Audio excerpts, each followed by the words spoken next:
Hi, my name is Michael Hauschild. My wish for EMRS Realty, Filipino Homes, and WeCom for this 2025, a prosperous new year and more blessings to come. First of all, thank you to Boss Jeff and Boss Elaine for your leadership and vision. You are a true inspiration and I am so grateful being under your direction. Thank you so much for your guidance. And to my co-Luzon leaders, we've came so far. We know we are on the right company. Let's push harder and we will surely be on top. Merry Christmas, everyone. To my team, Golden Champions, this year has been very challenging for all of us.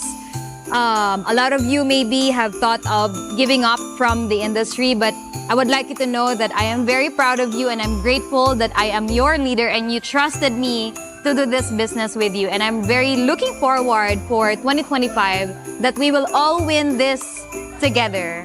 Merry Christmas and Happy New Year from Filipino Homes, Team EMRS, Luzon Leaders. Looking forward for a prosperous and productive 2025.